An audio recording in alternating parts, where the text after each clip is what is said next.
Welcome to this edition of In-Depth Alaska. I'm Will Courtney. Early Tuesday morning, the Senate passed the big, beautiful bill, sending it back to the House. I spoke with Senator Dan Sullivan Tuesday afternoon to hear his thoughts on the bill. I started off asking him a little bit about why he voted for the bill. But let me just say, a lot of these issues I've been working on for our great state literally for years. And this was a great opportunity working with senators to advance some things in Alaska that we, like I said, have had a bipartisan interest in doing for our state for, like I said, in some ways, decades. So I wanted to highlight some of those because I think, you're starting to see it even in national media. There's kind of a narrative that I, quite frankly, love, which is, the one state that really did well in this bill was the great state of Alaska. So let me cover a couple reasons why we think that's the case. First, this is a jobs bill for Alaska. This is all about creating really good, strong, private sector-led jobs. On the resource development side, if you remember, in 2017, there was a huge appreciation and excitement when we got ANWR open in that budget reconciliation bill. This bill opens ANWR, it opens NPRA, it opens Cook Inlet, it opens timber opportunities in the Tongass and Chugach.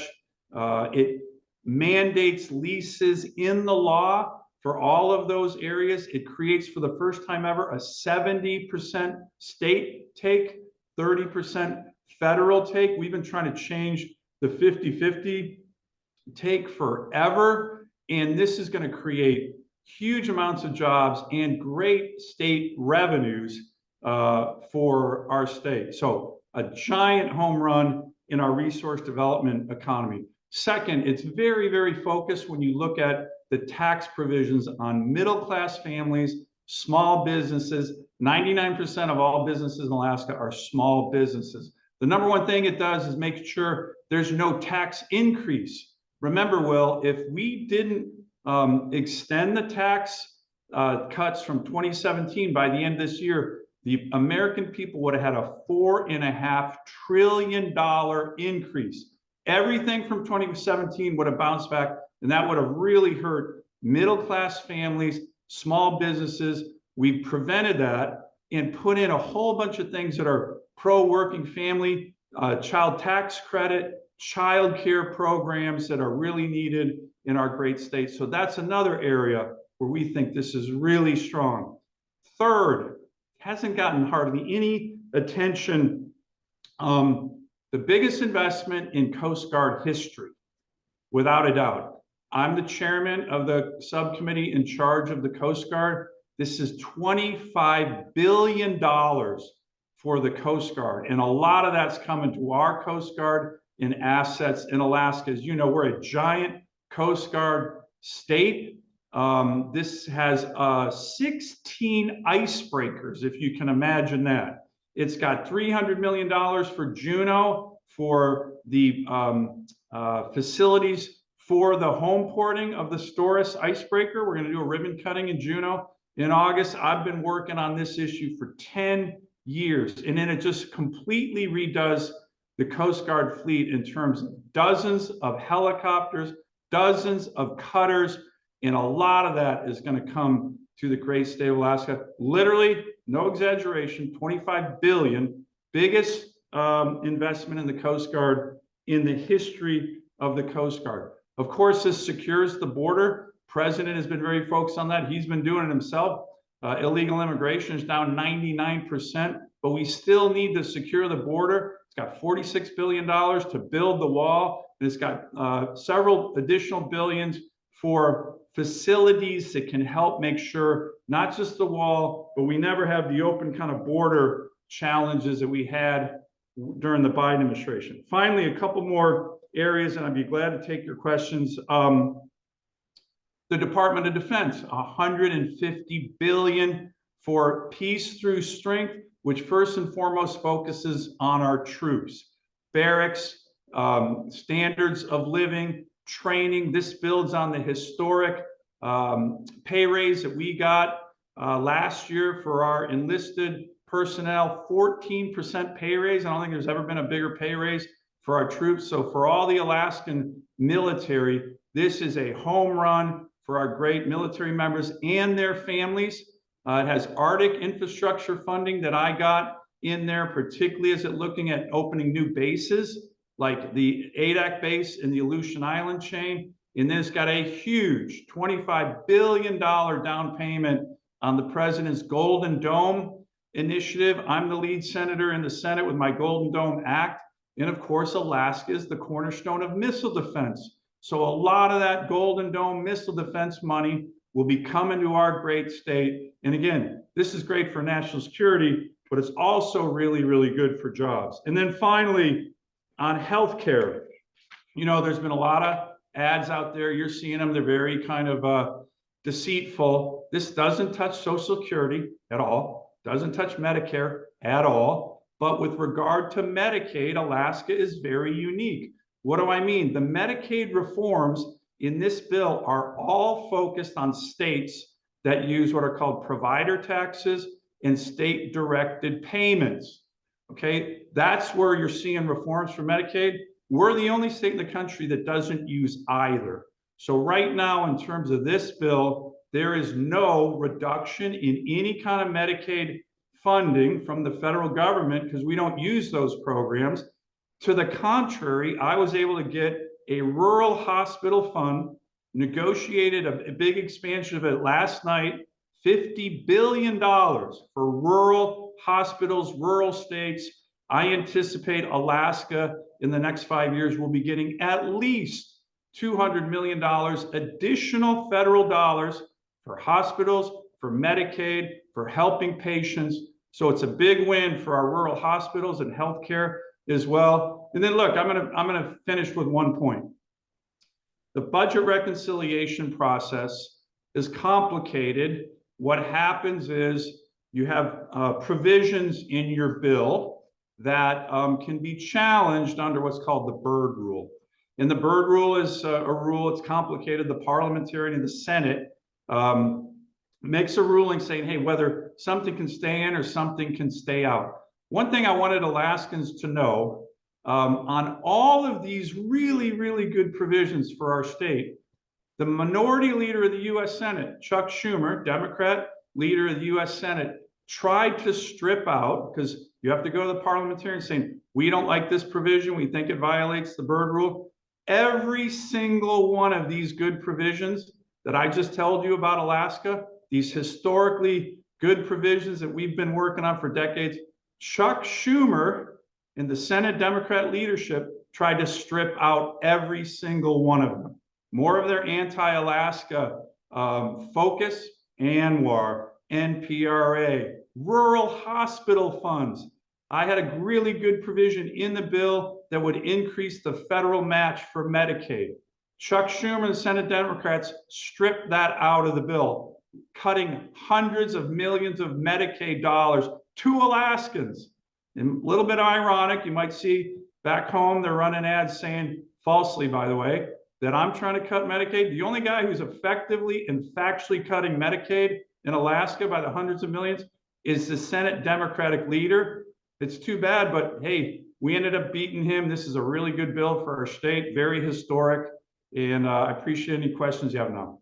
Yeah, Senator Sullivan, thank you for explaining your vote. It's really helpful for me. I have two major questions for you. I'll start with I think the one that a lot of Alaskans are asking, especially after Representative Edgman and Senator Murkowski, or excuse me, not Senator Murkowski, Senator Giesel were on the front page of the New York Times for their op-ed that they recently did called "Alaska Cannot Survive This Bill." And in that, I know you mentioned Medicaid, but they also mentioned SNAP benefits would be a lot different, something that I believe they said a third of Alaskans might rely on, or maybe that was Medicaid. I don't want to get that fact. 40,000 Alaskans could lose healthcare coverage.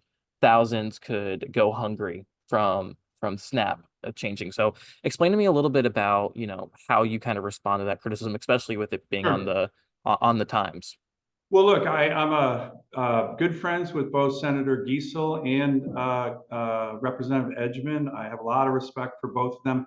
But to be honest, they were writing their op-ed in the New York Times, which I read, without any facts. They didn't have the bill in front of them. Now that they have the bill in front of them, I think it's a different way to look at it. Like I said, the Medicaid reforms in this bill are based on states that use provider taxes and state-directed payments. That's where you're seeing a slower growth of Medicaid in those states, because a lot of people think that those provider taxes in particular are kind of a scheme to get more federal dollars.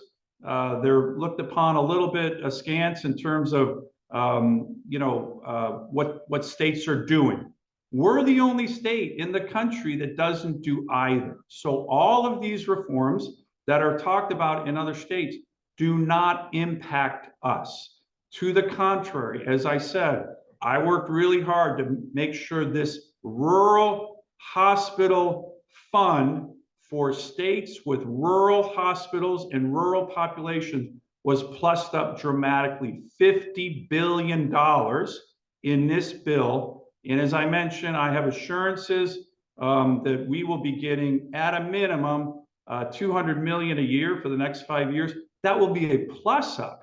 That will go to our state legislature, go to our governor. So I think it's a fact. I know it's a fact that we will actually be getting more federal dollars. That might be different from other states, but that's the way I structured this bill, fought for it, and it's going to benefit Alaska on the healthcare side. On SNAP, it's a very good question. The provisions on SNAP look at a state's error rate, okay? A state's error rate is the error rate in which the SNAP benefits are going to people who are actually not eligible or qualified or maybe wrongly getting the benefits. Unfortunately, our state has a high error rate. What we were able to do, and I've been talking to the governor and others about it, is get a much more extended time by which we, the state of Alaska, can bring down our error rate. We got to carve out for a longer time for us to bring down our error rate. And if we bring it down to a level it was at in like 2019, we're only about 8%. The SNAP provisions on this bill, there's some cost shares, but they're not very much. We got to bring down that error rate. We made it so we have longer time to do that. And that was a really important provision that we got in the bill, again, to benefit Alaska. So those are two good questions. Again, I respect Kathy Giesel and Bryce Edgman a lot, but now that the facts are out there, I think it's a very different op-ed. Sure. And then just for my clarification, you said the SNAP error rate was extended. When was that extended, or what is that extended to? Well, the SNAP error rate in like 2018, 2019 for Alaska was quite low. I think it was like 8 or 9%. During COVID, there were some challenges with our state administration. Last year, the error rate was up to 60%. That was the highest in the country by far. Now, I know the governor and his team are working hard to bring that error rate down. And what we got in the bill was an extended period of time by which to continue to work on the error rate to bring it down. And I think my question was just how long has it been extended to? When is that extension going to stop? It's 2028. Gotcha. And let me also I'm sorry, 2030. 2030. Okay. Thank you. And let me ask a little bit about your colleague Senator Murkowski, who obviously voted in the affirmative for this bill, but speaking to media and then releasing a press release, she said that part of her job was to make a bad bill better for Alaska, and that she called the process awful. I'm curious if you have the similar sentiments as your colleague, and kind of what you think about her response. Well, look, I didn't see her response. As you can imagine, Senator Murkowski and I and our teams have been working together on these provisions for months, actually years, like I said. So we have been working hand in glove on these provisions. I do believe Senator Murkowski agrees with me that with regard to Alaska, this is a really strong bill across all these different areas. And again, Will, there's a lot of focus on the healthcare elements, and those are very important. But the focus on the economy and job growth and job creation, to me, is being a little bit lost. This has an enormous opportunity to really take our state to the next level of economic growth. And that is just so exciting across the board. We are going to be able to do things. I'm only getting scratching the surface on some of the things in there. There is an energy dominance fund that will help fund big projects like the AKLNG project. I had a great discussion with the Secretary of Energy about that. He's excited about that. These are all opportunities for us. And of course, when you have hundreds of millions of dollars of military and Coast Guard construction in your state, that's great for the national security of America, but that's also really great for jobs. So to me, at the end of the day, this is a jobs bill for Alaska, great jobs, strong economic growth for our state. We need that. And I think Senator Murkowski in her statement said this is a good bill for Alaska. Heck, even Chuck Schumer is kind of saying that the senators from Alaska got a heck of a lot of good stuff in there for their state. And I'm proud that we did that. That's what we're supposed to do when we come to Washington. And like I said, the narrative here is that the state that's really done well in this bill, go look at some of the memes and some of the quotes, is the great state of Alaska. And I wear that as a badge of honor. Absolutely. And I want to ask you one more question. I know we're running close to time, but Sure. I have Senator Murkowski's statement in front of me, and I just want to quote it really fast. She says, "It's the people of Alaska that I worry about the most, especially when it comes to the potential loss of social safety net programs, Medicaid coverage, and SNAP benefits that our most vulnerable populations rely on." I know you were telling me a little bit about your philosophy and calculus when it came to determining, SNAP and Medicaid, but I'm curious where the two of you kind of differ when it comes to that, because you've made it clear that the SNAP and Medicaid coverage isn't going to be affected that heavily, but it seems like Senator Murkowski is singing a different tune. Well, yeah, I can't speak for Senator Murkowski in particular, just from that statement. I can tell you, we've been working together, our teams and I, on all of these different issues. And, we want to make sure we have a strong Alaska, a strong safety net, social safety net, and a strong economy. And I think what this bill does is it hits on all three of those areas. And I think that that's important. There's another element here that, some people think is controversial. I think in some ways it's, a good reform, and that's when you have work requirements. You might remember the Clinton administration, when they had their big welfare reform in the 1990s, they had the work requirement of 30 hours a week. Well, some of these provisions have, in terms of Medicaid, in terms of SNAP, work requirements of 20 hours a week for able-bodied individuals who do not have dependents, who are not disabled, who do not have mental health challenges. And, they can either work or volunteer or go to school or go to training. And this, we think, helps lift people up, helps lift them out of poverty. But there's a lot of exemptions on that, particularly in our rural areas. Alaska Native communities are fully exempt from these work requirements in rural Alaska. But this is a reform that we think is needed, that'll help make the program stronger. And remember, Will, at the end of the day, we want to make these programs sustainable, particularly for the people who need the programs the most. And that's the disabled, pregnant women, the elderly. And I think that this bill for Alaska certainly hits that mark. Absolutely. And then I guess just to be clear, are you worried about people who have to rely on, or are you worried about Alaskans who have to rely on these social safety net programs? Well, like I said, we have provisions in this that, particularly in terms of Medicaid spending, rural hospital spending, that I think we're going to have a significant increase. Like I said, at a minimum, about $200 million a year for our state. We're in a very different spot right now, particularly in terms of Medicaid, because we don't use the provider taxes. We don't use the state directed payments. So the formulas that have come out of this bill have limitations for states to do that. We have never done that. So I think that we're in a good shape. Can we always make sure our programs are more efficient, particularly like our SNAP program, which again, at a 60% error rate, that needs a lot of improvement. Yes, but that's what we'll do. We'll work together on these programs.